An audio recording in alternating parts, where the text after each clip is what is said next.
Hi everyone, and welcome back to Story of the World Highlights. Today we'll be discussing Chapter 15. So Chapter 15 brings us into two major events, one that takes place in Korea and the other that takes place in the Caribbean and in the Philippines. So let's get started with the Korea part. To begin, Japan and China had been rivals for a long time, and that plays a big factor into what happened in Korea. So Korea, during the reign of the Joseon dynasty, we had King Gojong, who was the 26th king of this dynasty. And he had become king from a very young age 11. And because he was too young to rule, he had a regent who ruled for him. And at age 14, he was assigned to marry one of the ladies at court, Queen Min. Now, Queen Min was a very intelligent and strong and bold woman, and so everyone truly knew was the leader.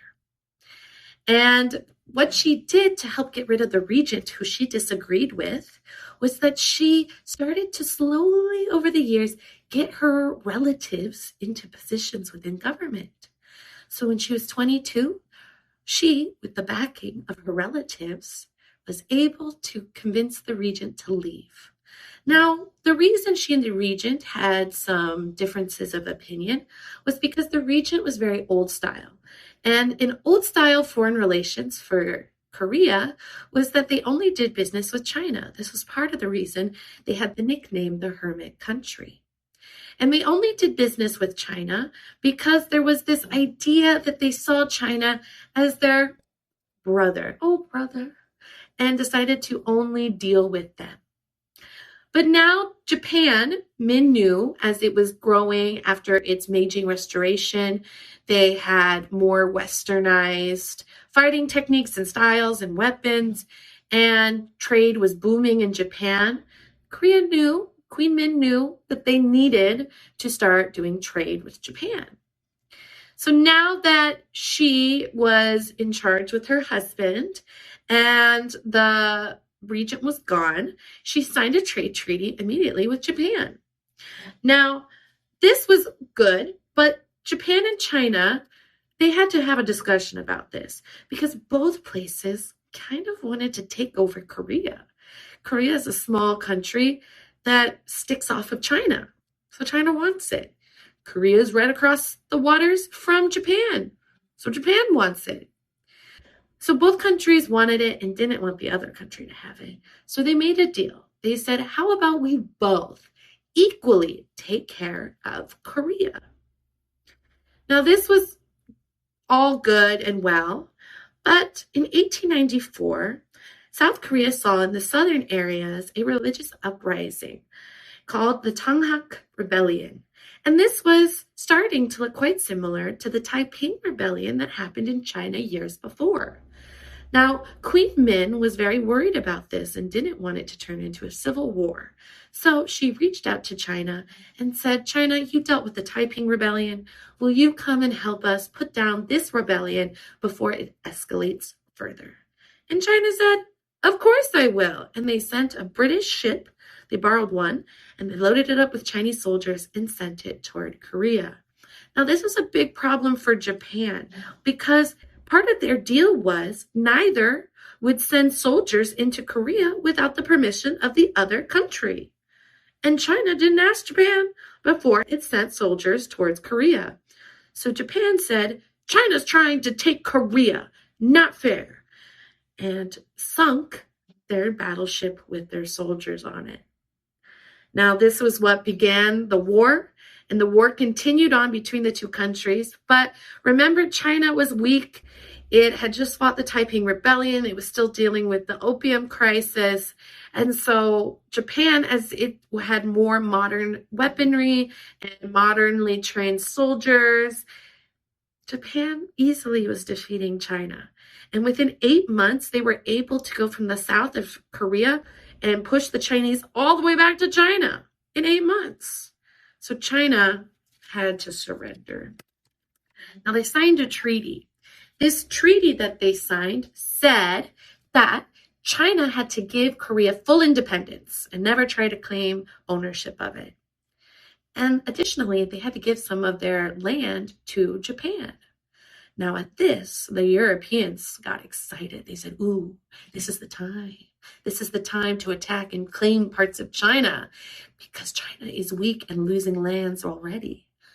And this was known as the scramble for China, kind of similar to what we heard of with the scramble for Africa. Now, while this was all going on, Japan was still in Korea. It hadn't left. And Queen Min, she didn't like this. She said, I don't have a good feeling about this. I should try and get some support from outside bigger forces. So she wrote a message to Russia and said, Russia, will you help me protect my small country against Japan and China? Unfortunately, this letter was found out by the Japanese, and the Japanese sent assassins to go kill her in the middle of the night. And in October of 1895, 3 assassins did kill Queen Min in her queen's palace, and then they fled to Japan.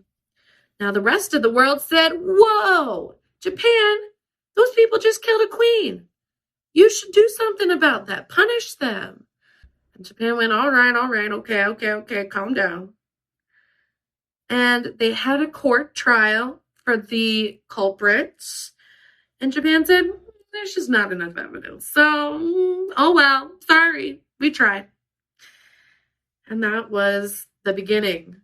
15 years later, Japan did take over South Korea, kind of as Queen Min had predicted. That's the end of the Korea portion. Let's move on to the Spanish-American War. So this, don't get confused with the Mexican-American War we read about in the last book. This one is the Spanish-American War. It was between Spain and the United States. So to start off, Spain, as we know, was a big colonizer. It had lots of countries and areas that it had claimed and colonized. Some of those included Cuba, Puerto Rico, which are in the Caribbean, south of the state of Florida. And it also had areas in the Pacific Island region, like the Philippines and Guam. And this particular chapter story starts in Cuba and Cuba's desire to have independence from Spain. They didn't like Spanish occupation. They realized that Spain was just profiting off of the Cubans' hard work and resources.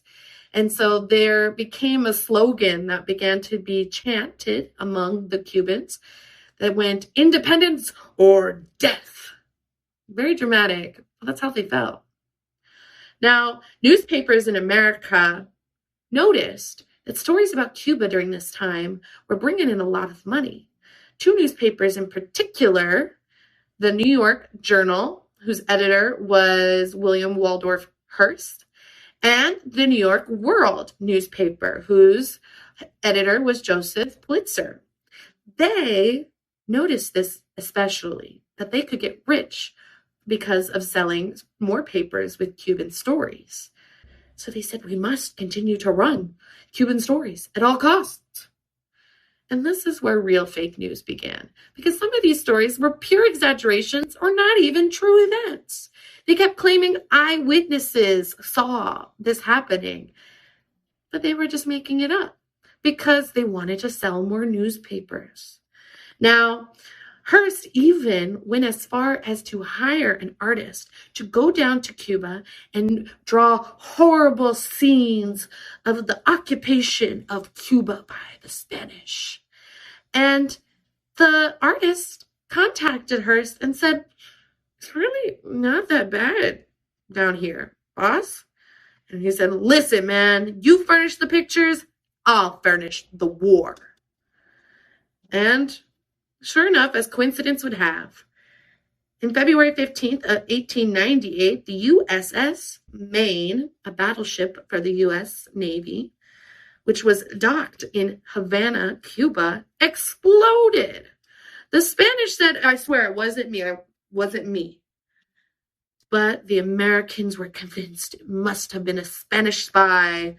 And unfortunately, 266 Americans died.